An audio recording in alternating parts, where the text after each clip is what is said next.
Philip K. Dick's Meddler, which was published in 1954, centers around a character named Hasten, who participates in an illegal governmental experiment that allows them to travel in time into the future. And prior to Hasten's participation, the government has already tried this several times, and to try to figure out what the physical and perhaps, whatever to call it. I don't even know whether to call it physical, because we're talking about something in a completely different school of thought, and something that's a really total enigma, but they're trying to figure out what kind of impact they have on the future. And they've discovered that a plague has appeared in the future of mankind after they've experimented with this. And they're trying to figure out whether it has any tie to their time travel. So once Hasten begins to participate with them, he is brought on this entire roller coaster. At first he goes into these different dips. Dips is what they're called. Dips into the future, where he sees all these different kinds of worlds. One is filled with all these shadows, looming shadows around him. And then it comes to a point where it's very telling, where it really shows what the final impact that they've had on humanity is, where they see a world where humanity has been completely wiped out. And they see this abandoned library, this ruin that's called Biblioteca, and all these strange nonsensical languages are written in these books there. And he sees these prehistoric large butterflies that are all in this giant bubble there, a sphere.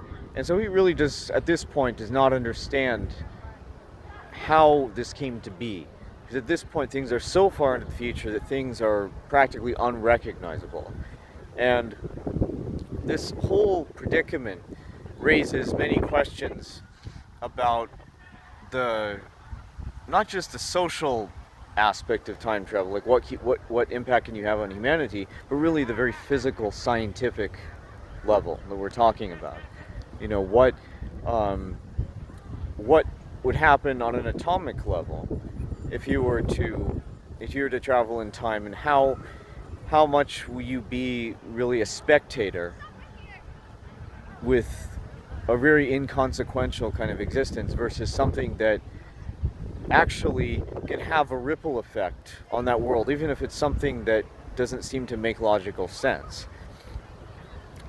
Because even in many different fantasy stories, they've explored this concept, and there's been different variations. In the Scrooge story, he's merely a spectator when he travels into the future. He's invisible, but he's the equivalent of a fly on a wall. So that suggests that there's both a spiritual and a physical difference that makes somebody perhaps not even exist in a spatial sense, but rather on a level plane of reality that we don't really have a certain kind of terminology for yet. And on the other hand, though, the plague in the story The Meddler there's a flip side to it. The fact that they're able to create a plague introduces another concept that people have had about, or that at least I've had about, interplanetary travel. The idea that when you transition from one biosphere to another, would you have a toxic effect on the other one? Or if your atomic structure broke down, how would that create a ripple effect on the new world that you enter? And in this case, that world is the future. And also, all theory aside, because a lot of that, admittedly for me, tends to get very jumbled in my own mind, and I'm just at the very beginning of the process of trying to really figure these things out. I would say that the writing is beautiful in this story.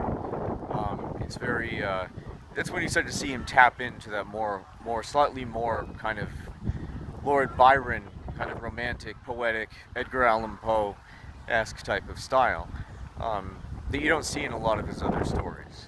Especially with the butterflies, the entering the new world. It has this weird effect on your brain where you feel like, oh yeah, you know what, I feel like I've been there before. That's something I would see if I were to have that experience. And I felt like there was even one quote which is not from the story, but Philip K. Dick said this about his story, um, that within the beautiful lurks the ugly, which is something that you really sense in this kind of world. There's a kind of gothic, sort of grotesque quality that's very beautiful, but you sense a kind of an impending doom.